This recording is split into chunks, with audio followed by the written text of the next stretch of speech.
Welcome to my AMA. Now before I get started, I wanted to mention that I had to do a little bit of editing with this video. I noticed that I had a little audio glitch in there. It happened every minute or so. It could be even every 30 seconds, just a loud little distortion. Very annoying. So what I had to do is I had to edit those out of the video. So what you're going to see is just a little glitch. You might hear me miss a word. That's because I had to edit out that little glitch. It's not going to be large edits, but they're just little edits. All of a sudden you'll just see me jump and a word might be missing. That's just because I had to edit out that distortion. I apologize for this. I'm going to try and figure out what happened, why that happened.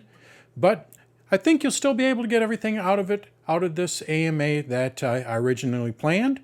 Like I say, it's just a little glitch. Hopefully it's not too annoying for you. Now that we have that out of the way, I'm Dan from Dan's Tutorials. I produce videos, little lessons on how to use the Mac, iPad, iPhone, Apple Watch, and Apple TV. I have about 1,600 videos on danstutorials.com.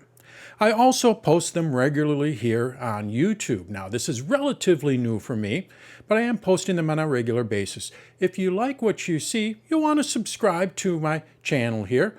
Also, I would recommend taking a look at danstutorials.com. I have a lot more videos there. You won't see any ads, and the site has other features along with it. You can take notes. The site keeps track of what lessons you've taken. You can even request lessons. So if you like what you see here, take a look at danstutorials.com. You might like what you see there as well. Okay, now that I have that out of the way as well, let's get back over to my AMA. I have a few questions that came in, and so we'll get started with those shortly. But I thought I'd kind of share what I'm working on as people join in the meeting here. One thing that I did, so somebody from the Florida, I think it's the Villages, his name Tom it might be, said that he really liked my shortcut app. And for those that are not familiar, I have a shortcut app that I created, and I put it into the shortcuts tutorial, just showing how it all works and all that. And he says he uses it to browse my site on a regular basis, and what I should do is promote it a little bit more. So what I'm doing, and I hopefully will have it up either tomorrow or Monday, but I'll show you what it is. Basically, what you will go to my site and download this little shortcut app. So I'm going to do this so you can kind of see how it works. And the nice thing about these shortcuts is it works on the Mac, iPad, and iPhone. And I'll be able to add more features to this as let's enable transcription. Good.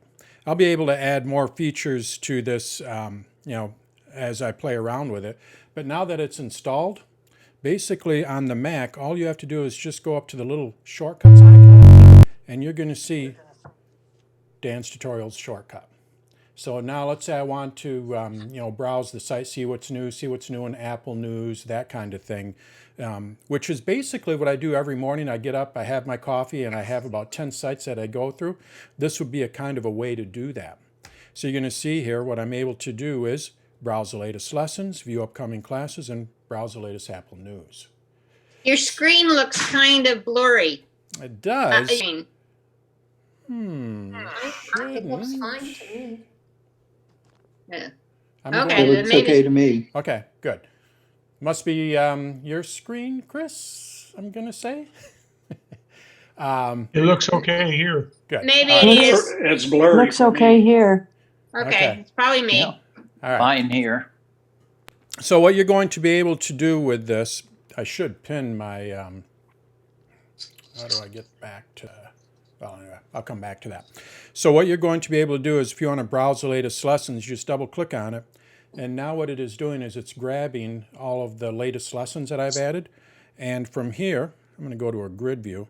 What you can do is select which ones you want to watch. Let's go back over here. There we go. Using Spark, we'll go with these three. And I click on Done. And now what it'll do, hurry up in your browser. So it's not necessarily an app, but I call it app-like. You want to see what the latest news is? I'm going to close out of here. You just go up to my shortcut, go to browse the latest Apple news, because I aggregate news from various sites. This includes Apple Insider, Daring Fireball, iMore. So I have a few of those that I just aggregate from, and you can just kind of select which one. And now what it's going to do is open all those up, and I can go through those and read them. And But you do can, we have to be in Dan's tutorials to do that? yeah, yep. Well, yeah, it'll just connects up to my site. And I'll have more information. You'll see it on the site in the next few days, and I'll talk about it. I'll make a post about it.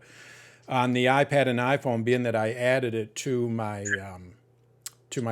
Mac, being I'm using the same iCloud account, what I can do is open up the Shortcuts app here, and it's going to be in the iPad as well. Now I can go and add it to, this is what I'm creating now, is little tutorials on how to add it to the home screen. I add it to the home screen, and you're going to see I have my little icon there. And let's say I wanted in the morning, I need to, or in the evening, whenever you're kind of like lounging around, you want to see what's new on my site, tap on it. Comes back and says, I'm going to view upcoming classes. So it's now pulling those, and I want to see this one, and this one. And we can see it opened up all three of those in the browser, so now you can kind of go through. So like I say, it's not necessarily an app, but I call it an app-like experience. So I hope to have that up and running. Like I said, obviously the shortcut works. I just need to create videos and show how it all works and all that. So you'll see that. How did you get that symbol at the top? When you install a shortcut, what it will do with shortcuts, you can install on the Mac. You can install them in the menu bar. So when you install a shortcut in the menu bar, what it does is it puts it right up here in the menu bar. Oh, So okay, to do that thank you. automatically, I'll put it in the dock. So I can go and add this to the dock. And now, if we look, I can quit out of here and quit out of there. If we look, you're going to see that I have my thing in the dock, my little shortcut, and I can go and open it up. So, oh, great. and I mean, I'll be adding more links to it and all that, but I just kind of wanted to get it up and running. I thought, so thanks to Tom for reminding me of that. And I think it, for people that just on a regular basis. And so I thought, well, I can throw something together on that. So that's a little bit of housekeeping. The other thing that I did is people email me with requests like, how do I do this and how do I do that, which is fine. That's totally fine. But I made it a little bit more official let me log into the site. You have to be a member to do this, which all of you are.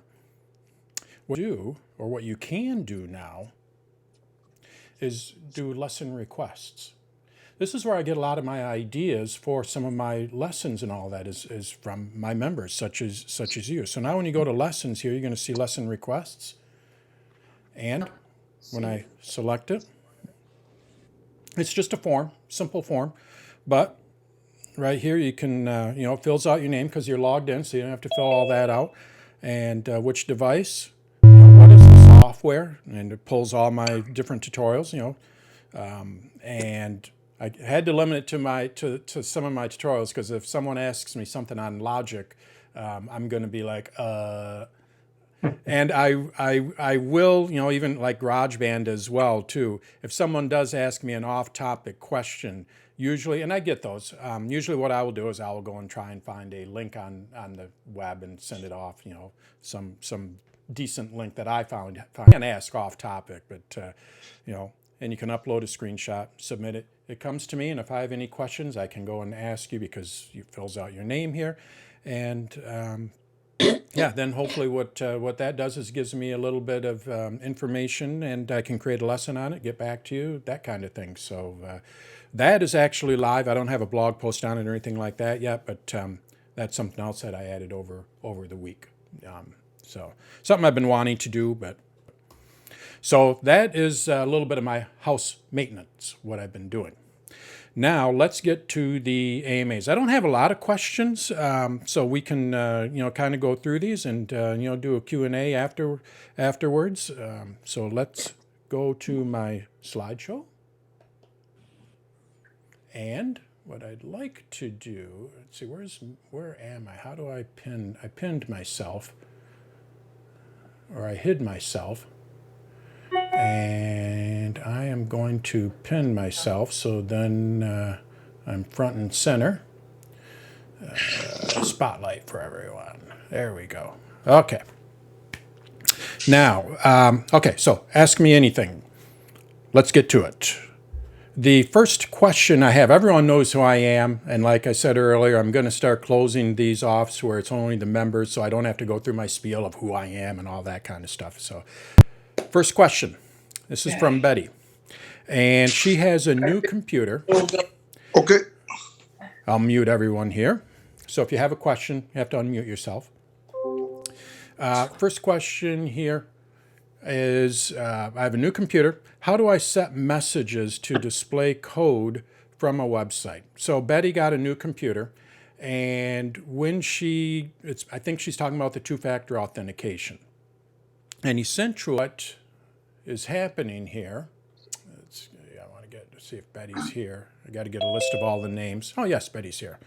So I think what's happening with her is when she logs into a website, you have that code that comes into your phone. And what she would like to do is have that also come to her Mac. So then she can just copy that instead of going to her phone. And I can tell you, Betty, is we can go through and show you how to sync, which I'm pretty sure that you probably know how to do it, but I'll show it for everyone else. Outside of that, I have noticed that some codes only go to my phone and other codes go to my phone, Mac, and iPad. And I don't know if it's just a setting in there that they can, maybe it's a text message. I'm not exactly sure why some of them go to only my phone and other ones go to my phone, Mac, and iPad, and then I can just click on to paste that code in there. I'll show you. Let's see here. Go to my Mac. I'm going to try this here.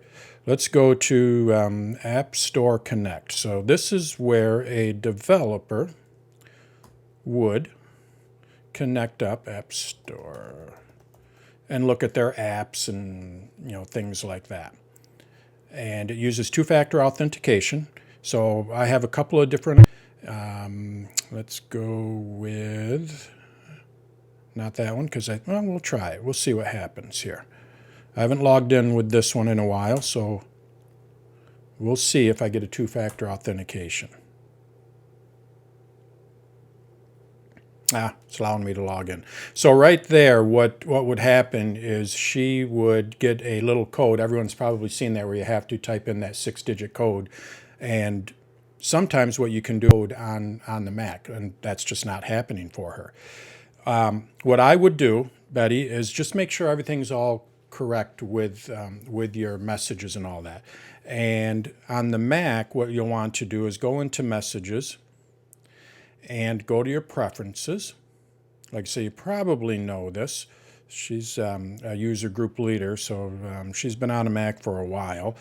You go to iMessage and Messages in the Cloud.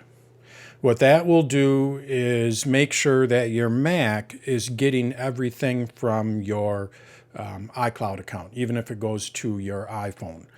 Now on the iPhone, what you'll want to do is basically the same thing. It doesn't have as many settings, but I go to Settings here, and then I would go to Messages, and we want to make sure that, let me get my phone here, we want to make sure iMessage here is turned on. And as long as those two are turned on, I would also set, this could be it, because if they send it as a text message, so if they're sending that two-factor authentication code, this actually might be it. If they're sending it as a text message, that might not go to your new computer. So what you have to do is you have to set text message forwarding here. Make sure that any text messages go to your new computer. So you're going to see it says one device here. And what I want to do, right now I'm not going to get any text messages on my computer. This is John's MacBook Air. Johnny Appleseed. John is not going to get any text messages. So if they sent that two-factor authentication via a text message, not an iMessage, it would not show up on my Mac. So what I would do is I would just boom, boom, turn everything. Now you're going to get those text messages over to your Mac as well. And my guess is, if I go to my, you can't see it, but I'm going to go to my other phone, because I said I experienced this as well. That probably is not on. Let's see here. Again, you can't see what I'm doing, but I just want to confirm. Let's see here, share, text message. I have it turned off. This is probably, on a couple of computers. So that's probably why I am also getting it on sometimes and sometimes not. It depends on what computer I'm on. So I'm going to turn those all on. And now, hopefully what will happen, and same thing with you, hopefully what you'll get is all those little two-factor authentication things. Dan, that's sense? probably it. I saw that my MacBook Air, which is my new computer, was not turned on. Text message forwarding. Thank you. Yep. Let me know if that works. I'm pretty confident that that's what it is. So. Okay. Thank you very much. All right. Let's go to our next question here. This is from Dan, and I had to put not me. I haven't been able to play the DVD on my external DVD player. I've tried different formats to upload a video to a DVD with no success. My guess is Dan here? Yes, I'm here. Okay. When you say that you've tried different formats, do you mean that you've tried different DVDs in the DVD player? No, not different DVDs, but different types of files. Like I don't have the information. Well, because I'm seeing two different questions here. I haven't been able to play the DVD on my DVD player, so that tells me like you're putting a DVD in and it's not playing. No, That's not right. it? Yeah, that's one of them. Okay, one of them. Okay, so it is two questions. Good. Okay. Yeah. So let's go with two different questions here. The first question is, it could be the DVD player. Well, I was thinking about that too. Thinking that Yeah. it might be. What I had to do, I had to go over to my mom's house. She has a Bose CD player, and when she would put in a CD, it started flaking out, and it got to the point where it wouldn't play at all. So it was kind of like intermittent, and then it got to a certain point. Now, there could be two reasons why that's happening. DVDs can wear down, ironically. I mean, you think that they can't, but I guess they can get foggy, or what older DVDs have a hard time playing.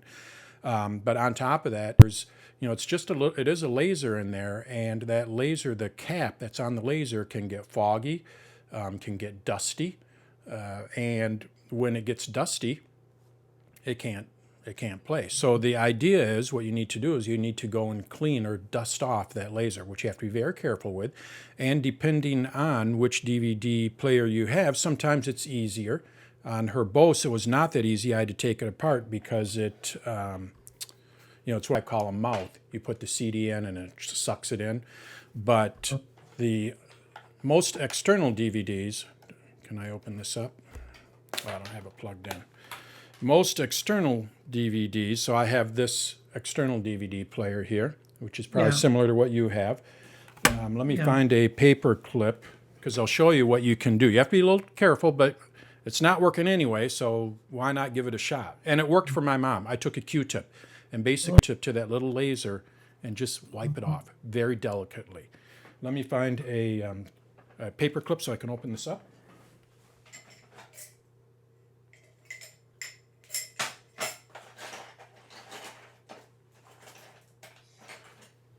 You'd think I'd have a paper clip here.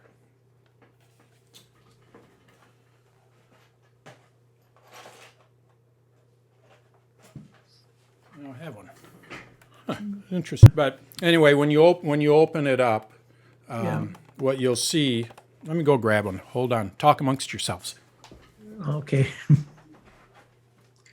Does anybody else try to burn DVDs on a external DVD player? Yeah, I do it quite often. Yeah, I've done hundreds of them, but not recently, not in the last 2 years. Do you have a program? I used to use, back when we had 32-bit software, I used to use DVD Studio Pro, then I used iDVD, then I've used Toast. So, Yes, Toast. Roxio. yep. Okay, so when the DVD opens up, let me get rid of my slide deck here. All right. When the DVD opens, is this guy. And the laser is this right here. It looks like a little cap on it. And essentially just take a little Q-tip and just kind of wipe it. You don't want to wipe it too hard or anything like that. That's what I was able to do. I mean, I had to do it through the mouth, or actually I took it apart, but I was able to get at that and just kind of clean it off. And you may want to take maybe a little bit of alcohol, but just very gently. I would just try it with a Q-tip first. Clean that off, and cases, it'll start working. But that's typically what happens with that. Okay. On with your second question now. I guess I don't understand the second question. Oh, well, okay, I burn a little video onto a DVD, and which is the best, minus R or plus R? It really doesn't matter. Doesn't matter? Okay. So, and I go to play it in my DVD player with the TV, and it says, cannot play this DVD. Yeah, because the DVD player, so when you burn a DVD, let's go back over to my Mac. What you have to do is you have to burn it a special way for DVD players on the TV, like that kind of player. Yeah, this is what I want to know. Yep. Yep. So Toast, as someone mentioned, good. I don't think they're around anymore. Apple had iDVD, which was awesome. Not around anymore. But what you can do is go to the App Store. I got Wondershare. Not familiar with that one. Looks like there's a Toast DVD here that I wonder if that's made by Roxio. Nope, Corel. But that's a company, established company. And I would go to their website and see if there is a demo. There might be a demo where you can burn like 5 minutes or something like that. So definitely go to the website. And I think a lot of these are, they're pretty simple to use. Here's one that is free that you can try. And basically you just drag the video on there and it'll put it in the proper format, like Roxio Toast used to put chapters in there, that kind of thing. This one says it's totally free.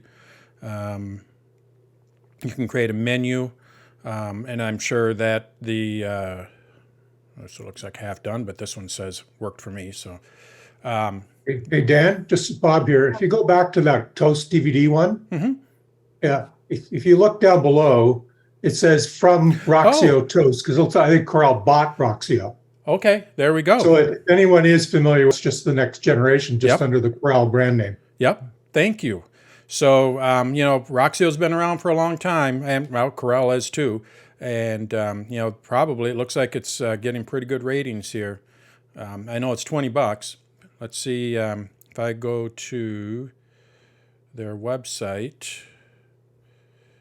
Let's see, Roxio products, Toast. Oh, it looks like they still make it. Interesting. That's cool.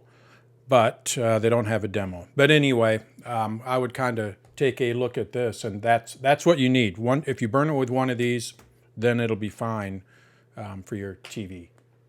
Oh, okay. Well, that's fine. That answers my question then. Dan? All right. Let's go to the next one here. In 3 Apple devices, iPad Pro, iPhone 13, and a MacBook Pro. Why do my contacts contain 3 of everything? Oh, this is from Fran. So basically she's getting duplicates.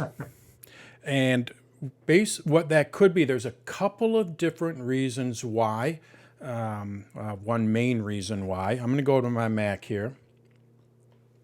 And Fran, do you have multiple account and your iCloud account connected to your, like if I go to my system preferences here and I go to my internet accounts, you're going to see that I have iCloud and I have contacts for that.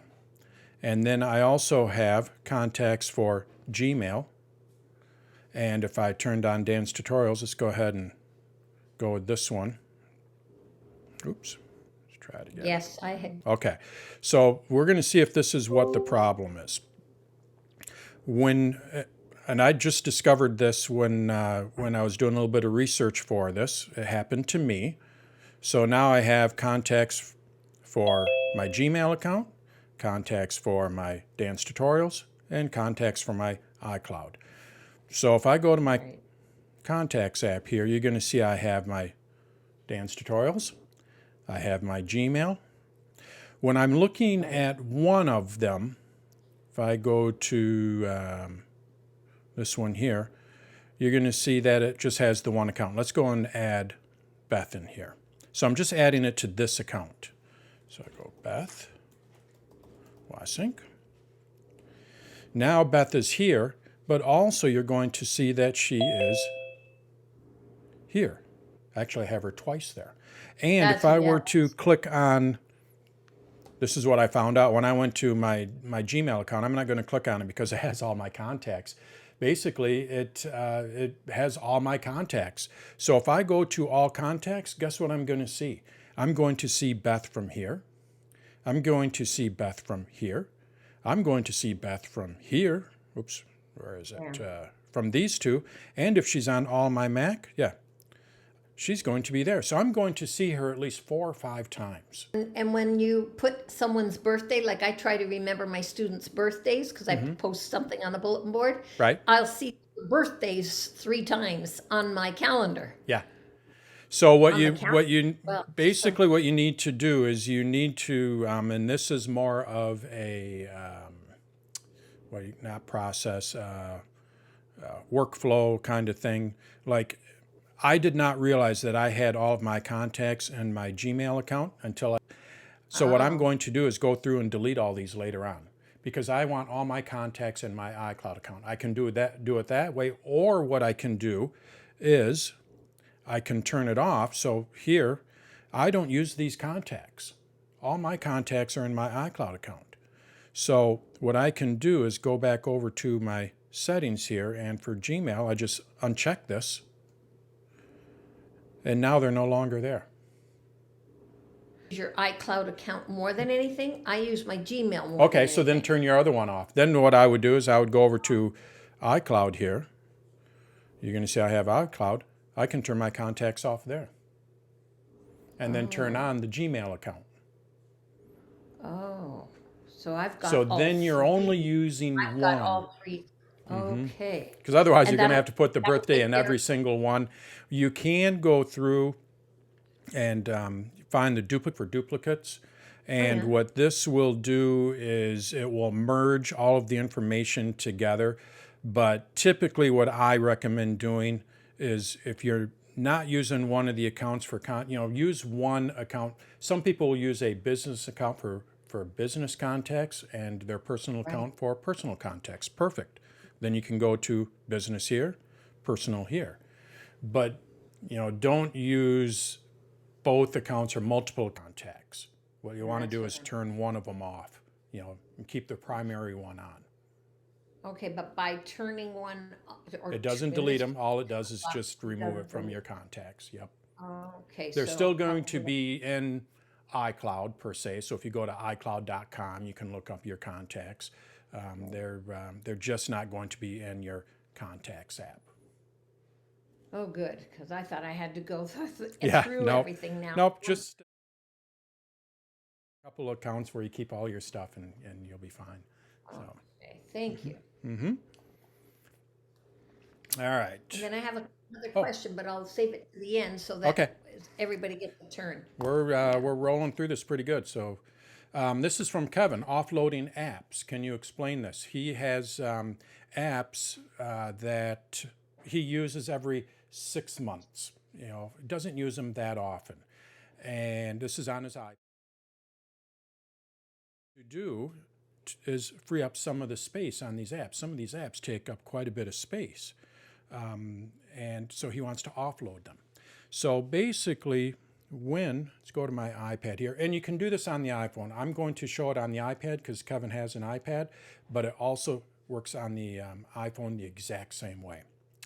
All right, so when you delete an app, let's go in and delete an app here. I'm going to delete Numbers. So I tap and hold, and I remove the app. Basically, what I have here is I can delete the app, or I can remove it from the home screen. So if you want to free up your home screen, which isn't what Kevin's talking about, but I thought I'd go over all the way of deleting apps. What you can do is you can remove it from the home screen. Now it is no longer on the home screen, but it is still installed on the iPad. Well, where do you find it? In the library here. So this lists all of your apps. So that's a way of removing apps from your home screen, but still have access to them. So that could be another option for you, Kevin. If you're not running low on space, you could just remove it from the home screen. But what he's talking about is offloading. With offloading, if I go and delete an app, let's delete Chrome. If I go and remove this app and delete it, what it's going to do is delete all of its data. Well, Kevin doesn't want to do that. What he wants to do is just delete the app so it frees up space. But if he were to download the app again, he doesn't have to type in his account information. It doesn't delete all of the data of that app. This is what offloading is. We have the option of offloading an app on the iPad and iPhone, and when you offload it, it keeps all of the data, but it deletes the app and frees up space, which is, I believe that's what Kevin is really wanting. So how do you do that? If I hit delete, it's going to delete it. That's not what I want to do. I want to offload it. Well, offloading it, what you have to do is go into the Settings app. Not an intuitive way of doing this yet. And this is using iPad OS 16. So if they're coming out with a better way of offloading, an easier way of offloading, it's probably not going to be till 2023. But basically what Kevin would have to do is go into General here, and I believe he goes into iPad Storage. You're going to see Offload Unused Apps. So again, Settings, General, and then iPad Storage. And on the iPhone, it'd be iPhone Storage. Now, what you can do here is enable this. What this does is this will automatically offload apps. So it's something that the iPad will do based on your usage. So if you haven't used an app in a while, the iPad will automatically offload it for you. So you may want to just enable this. If you want to offload it manually, you can do that too. So I'm going to do that. I'm going to offload one manually so you can see how that works. So basically, let's go down here to Notability. I don't use this app that often, but I don't want to delete all the data. So you're going to see here I have two options. I can offload it or delete it. All I have to do is just offload it. And now what it is doing is it deleted that app, but the documents and data, they're still there. So if I were to download this again, and I can download it just by clicking on the little cloud icon, what it would do is it would download the app, and then I'd have all my data there again. Also, when you offload an app, it doesn't remove it from the home screen. So let's see if I have, let's go with Spark. So I'm creating a tutorial on Spark, but we're gonna see how this works. If I open it up, there's all my settings and everything else. If I were to delete this, what I would have to do is enter in all my accounts and all that kind of stuff, start from scratch. But what I want to do is I want to offload it. So I go to Settings, I go to General, we go to iPad Storage. You're going to see Spark. And all I have to do, you can see the app size here in the documents. The app size is 200, it's a big app, 225 megabytes. So I'm going to offload it. So now I just freed up 225 megabytes on my computer. And if we look, Spark is still there. But if you also look, you're going to see, let me move my cursor out of the way here. I want my cursor to disappear. There we go. You're going to see that we have a little cloud to the left of the name. This is telling me that it is offloaded.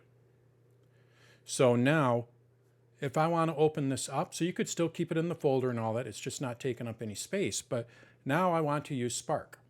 All I have to do is just tap on it, and it's going to load it, so you can see it's downloading it. And once it downloads it, then I'm able to open it up, and knock on wood, I won't have to type in any accounts. We're going to test it. Because this is the idea behind it. Open up Spark. There's all my accounts. So I didn't have to type all that in there. So I think, Kevin, I think that's what you'll want to do. And again, not an easy way of doing it. Unfortunately, I'd love to see it where they go like this and you can offload it, but apparently that's not available yet. But just go to Settings, go to General, iPad Storage. You can enable it to where it will offload automatically. Or what you can do is go and offload them manually. I mean, here we have, if I don't use iMovie, if I'm getting low on space, let's say you don't use iMovie, but you have some projects, you don't want to really delete it. This thing's 600 megabytes. Offload that puppy. And I just saved half a gig on my iPad. And if I want to use it again, I can download it and all my projects will be there. Hey, Dan, I guess that offloading is only available in iOS 16 and up? Nope. That is available on iOS 15, I think 14, actually. Mm-hmm. Yep. Dan, actually, I'm not worried about the space. Okay. I'm actually worried about, I'm not worried, but first of all, I have folders on I've always have for years, have folders. Okay. An example, astronomy, because I do some astronomy things. Okay, so I probably have about 12 astronomy apps, but I really am only using, say, 2 or 3 on a regular basis, more regular basis. What you described the first time actually sounds like what I want to do. I want those, because that folder's got 12 in it. Say, I want it to drop down to 3 because I'm not using the other 9 or whatever, right? At least on a regular basis. I don't want to lose them. Right. I just don't want them in the folder because I like the folder. When I look at the folder, I can see automatically what's there. If I've got 12 and I add another one to 13, then it's going to shift to another folder, and I don't want to do that, right? So, but I wasn't sure what you were talking about before. So if you do not an offloading, I forget what you said, it puts them in the library. And if it puts them in the library, they're still there and I can still access them. Is that correct? That is correct. So I'll do that. Could you show me again then? I'm sorry. Absolutely. No. So let's do this with Spark. And let's say that I had this in a folder. So let's go and put this in my contacts folder. Yeah. So this is, so you have it in your folder here. And if I remove this from the home screen, so I go to Remove App, and I don't delete it, I remove it from the home screen. It's going to remove it from that folder. So just, know that it's your astronomy apps are going to be whittled down to your 3 favorite ones. Yes. So then I go remove from home screen. You can see it's no longer there. Exactly. Where is it? It's in the library. Yep. There's 2 ways that I can get at it. What I can do is I can search for it. So I go Spark, because it's still on my iPad.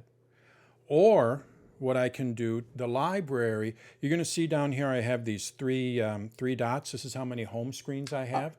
So I don't, because you're running 16 and I'm still 14. Yep, but you'll still have this. 14, Okay. 14 has it, yep. So basically when you swipe over, you get to your different home screens. At the very last, so I'm on the very last home screen, when you swipe over again, I believe 14 has this. There's your library. No, it doesn't. Well, Okay. Yeah, okay, Maybe go ahead, that's go new. ahead. Is that? Can someone tell me? Is that new in iOS 15, iPad OS 15, the library? Yeah, I- it's new in 15. Okay, think sorry, so. Kevin. You'll need to update That's- to 15 then.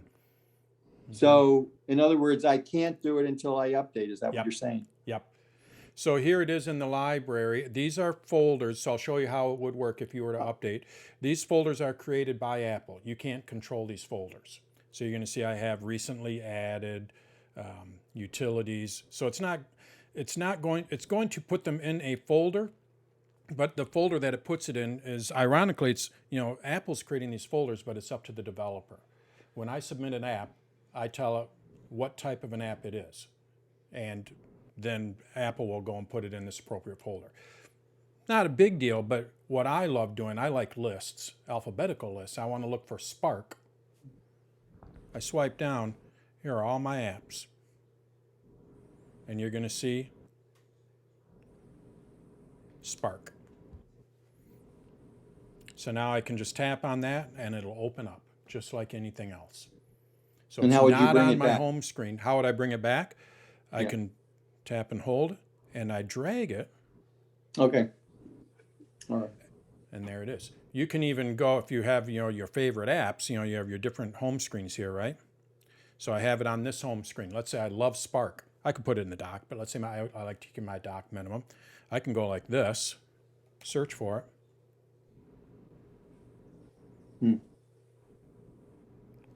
Search for it. Now you're going to see that Spark is on all three home screens. Yeah, where did you bring up search again? Where did you? So if you just swipe down, I believe it's you swipe down, you get to it. On 14, in the 14? I think so. It has search. Yeah, because that's where I'm thinking it. Yeah. Yep. Okay. No, not on 14. Yeah, see, you're talking about a couple of things that I'm, because I've been hesitant to switch over to Right. 15. Eventually I'm going to have to. And Yeah, that- and maybe what I would do if because you like to wait to if you want to switch over to 15, do it before September. I would dare say, watch, because once Apple pushes out iPad OS 16, you're not going to be able to get 15. So if you just want to stay in an OS behind, you need to make sure that you upgrade to it before the newest one comes out, because they won't allow you to go to 15. They'll just bump you right up to 16. So just food for thought. And today we got 15.6. Yeah, and 15 is good. I think it's good. I don't think you'll have it's nice. I mean, it has the widgets. Let me go back here. You have the widgets there, but you don't have to use those widgets. If I I can remove that. No, And now it's just like any other iPad that you have. So you don't have to use go to settings. It's not too much different, So, and it does No, I have the don't know if I have multitasking, but you don't have to use all that. no, I don't know if I have other apprehensions about 15. It's just that, there was issues originally about Safari, and I use Safari a fair amount, so I just don't like things getting screwed with, so I like to just type in. you and bring it up. are absolutely right. There were some big things with Safari, and Apple thankfully didn't implement them. So you're pretty safe. Now on the iPhone it's a little different, but on the iPad, Safari looks like Safari in iOS and iPad OS 14. So, but yes, there were your concern was very valid. But luckily, Apple listened to everybody, and they said no. So, all right, let's go on to our next one here. I'm having trouble filtering to make sure folks who email me end up in the correct group. And this was actually a two-part question. It's really this comes from Perrin, what can he do to make sure that spam goes in the spam folder and not spam doesn't go into the not spam folder, I guess you would say, so all we've talked about this before. If you want to go hardcore with tools, and You don't want to set up rules. You've heard me say this before. You don't want to set up rules in the Mail app. If I go to the Mail app here, what I'm able to do is create rules here. And I can say if it's from this specific person, go into my spam folder. If it's from this specific person, if they're from my contacts, you can create a rule here that will make sure that it doesn't go in the spam folder. The reason why it sounds all good. The reason why you don't want to do it in the Mail app here is because if you're on your iPhone, your iPad, it doesn't see these rules. These are Mac only rules. So this is really legacy kind of rules. And in all honesty, I'd like to see Apple take it out, but they haven't yet. So what do? Well, basically all you have to do, and you can do, I'm going to show you on iCloud, but you can do this with Gmail. You log into gmail.com. You go into your emails in the cloud and set up the rules there. If you set up the rules there, then what will happen is you can go on your iPhone, you can go on your iPad, you can go on your Windows computer, you can go on any computer. Those rules are going to be applied because they're applied at the top level, at your email service. So in iCloud, the way that you do this, like say if you go to Gmail, you just go to gmail.com. See, once it loads up here, mail. So I have all my mail, but there's a little gear icon here, and when I click on this and I go to the preferences, just like I do on the Mac, you're going to see that I have rules. And from here, what I can do is I can add a rule if it's from a specific person, then or do something with it. If it's address to, so you can set up some basic rules here, and you can add multiple rules, and then what it'll do is it will apply those rules at the top level. So that's the first thing. The next thing that I would do is make sure that any email that you get in it, let's say Beth sends me an email, and what can I do? Two things. Basically what you'll do is you'll go to the spam folder. Oops, I went to contacts. I go to my mail here. I would go to my spam folder, junk, and I would say, just drag it over to the inbox. And by doing that, what you're doing is you're training the computer, the mail app, to say that is not junk. And you may have to do that 2 or 3 times, but eventually it should listen to you, and then emails from that person will no longer go into the spam folder. Another thing you can do, and this is what they always recommend, and like what I should put in all of my emails and all that to make sure that it doesn't go into the spam folder, because I know sometimes my emails go into spam folders. What you do is you add my Dan at Dan's Tutorials to your contacts, and any name that is by theory, and I say by theory because I have seen it not work, but any email that is in your contacts will no longer go into your spam.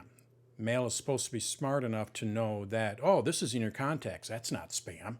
So you'll see that every once in a while where people say, make sure that you put my name, my Dan Wassink, Dan at Dan's Tutorials, into your contacts, and then once you do that, the mail app will no longer Gmail contacts, it will no longer mark it as spam.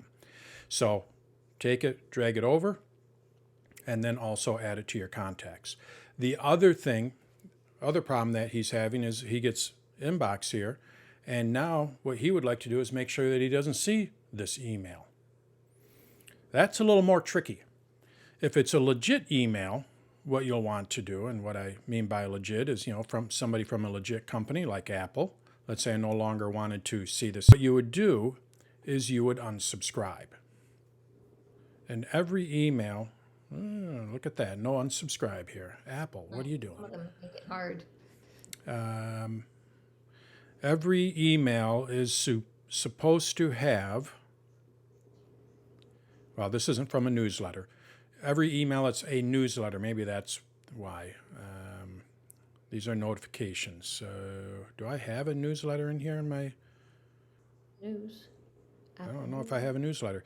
Anyway, every newsletter, like with mine, if you were to get an email from me, what you would see is down at the bottom, unsubscribe. Click on that and it'll unsubscribe you. That's just basically how it's supposed to work. But does that always work? No. So another thing you can do is you can click on it and you can move it to the spam folder. Just drag it. Remember how I dragged that other one? So I would drag this to my junk folder. Then Mail app would see that that is junk, and you're training it. You're just saying, oh, this is junk. And then eventually what's going to happen is these emails here will automatically go into the junk. You may have to do that 3 or 4 times again.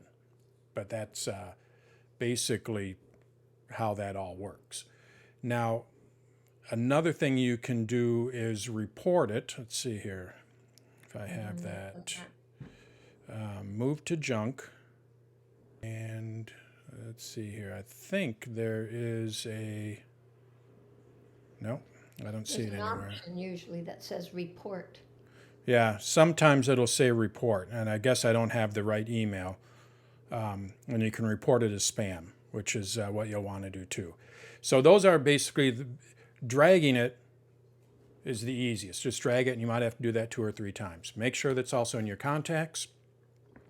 And if you set up level, don't do it in the Mail app because then it won't work on your other devices. So that's how One you can thing get that. Yeah? One thing I've tried to tell people is to, rather than clicking on it to open it to show that they know then that you've opened it, you can right click on it and move that directly to junk so that they don't see that you've opened it. So what she's talking, so I clicked on these and I opened them. So basic providers knew that I opened it.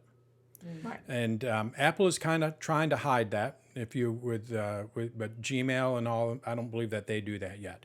So what she's talking about is if I control click or right click on this one is unread. If I control click on it, what I'm able to do is move it to junk. Then it doesn't indicate that I opened it. So that person doesn't know that I opened it. You can also just take it and drag it, I believe, and drag it.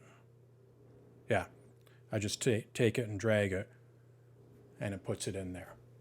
So thank you, Deborah. That yeah, that's another thing. You want to make sure that you don't open them. So a lot of times you just kind of go and drink, before you open them.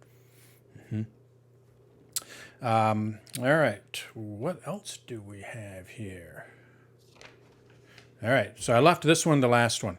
I found your website very complicated, how to get the most out of it, and this, that, and the other. And this is from Bonnie. So I thought I believe she emailed me a while ago too. So what I did is I created for everyone a guided tour based on this. And I know that, websites, it's probably not complicated to me because I work in it every day. And I try to make it simple, but I know that that's not always the case. When you log in, essentially what I have here is a guided tour. So it's a video where I kind of go through some of the features. There's a lot of features that the site has, and if a lot of people don't know about them. So you're going to see guided tour. This kind of just steps you through. I think it's like a 4 or 5 minute video. Shows you how to favorite things, how to find things, how to take notes, basically how to get around the site. And that under support. Another thing that I recently did is you're going to see that I have this My Account and log out and frequently asked questions. When you swipe up, that is always showing. So you can always get to your account, you can always get to the support, and you can always get to log out. So that just stays there. But basically, I'll just kind of run through what I did with the video, just give everyone a little how the site works. So I have my tutorials here. So these are all the different tutorials. I have my lessons. So these are lessons within the tutorials, I guess you could say. And these show my latest lessons. And then I also have my classes and webinars. And then I have my one-to-one training. And then we have Apple News. So basically, those are the pillars of my site, per se. If you want to get training, you can get training here. If you want to attend a class or a webinar, you can search for a lesson or look for all the stuff that was new in macOS Monterey. You can do that. If you're looking for a specific tutorial, you just go here and look for that tutorial. When you go to a tutorial, and it does get, I'll admit, it gets a little messy here at times. I try, but you're going to see I have here iPad lessons and iPhone lessons. And when you expand, you can see all of them. So they are kind of grouped together, difficult because sometimes stuff is older, but I do try to group them together so you can easily find something. But that's basically how the site works. When you go to the front page does have a lot of information on it. I highlight different things here. Here are my upcoming classes, and here are my upcoming webinars. Below that, I can see all my updated lessons and new lessons. I have my guided tour. I can search lessons. I can resume my back to the last lesson that I was taking. I have my favorite tutorials. If you go to a tutorial, there's a button there where you can favorite it. So if you're taking a tutorial, I don't know if favorite isn't necessarily the right word, but that's what I chose. But it's almost like bookmark. Maybe that's what I should call it. But you're taking, with this demo account, I was taking Tutor for Photos. So basically what I can do is easily get back to that tutorial just by clicking on this. And then I can continue on with those lessons. News from around the web. Pulls information, like I said earlier. So this is from Apple Insider. Looks like I got a lot from Apple Insider. Here's iMore. Here's Macworld. So it just kind of pulls, and I think it pulls it in 2 or 3 times a day. I'm pretty sure that's what it does. And then down at the bottom, we have your notes. But that's basically how the site works. I try to keep it simple, but questions, just email me. I'm always up for feedback. Some of you know that. Good and bad, feedback is always good to me. And any way that I can improve it, and if you have any questions, you can always take the guided tour. So that's a rundown. I hope that clarifies things for Bonnie. But if you have any questions, Bonnie, just let me know. And if you have ideas on how I can make things clear, please pass those on too. Always open to suggestion. So. And you spell Dan, D-A-N, right? I do, but does everyone know this? That's the last question, so we can now get to our little chit chat. How about this? Anyone know what my first name is? Oh, there's the quiz of I the did day. know. Troy. What? Isn't it Troy? Wow, you're good. Yes. He is good. Hey, a legal beagle. Yeah. Okay. Let's see here. Let's see if I can get question. some. Here, I have a question. You had said we could subscribe to your calendar. How do we keep up? How do we do that? So let's see here. Go to classes. Go to the calendar. And this has all the events. When I click on this, I can go to iCalendar. And now what it's doing is it created a dance tutorials here. And now we can see it's pulling all my info in there. Thank you. And you can get a little Excellent. thing, and it has a link to take you can register for it or whatever. Yep. Cool. I guess I should have a little thing on that too. So, but what else do we have? What's new with everyone? Here, let me do this. That's it for my AMA, so I'm going to stop recording this, and then I'll put this on the site so everyone can watch it later. I also did do YouTube Live with this, so I watched it live, but if someone did, they can watch it there. And I'm going to stop recording. I want to thank everyone. Next week, I'm going to be doing it on the iPad, but I'm not sure. It's getting started. I set these classes up a long time ago. And with iPad OS 16 coming out, what I might do is switch it around.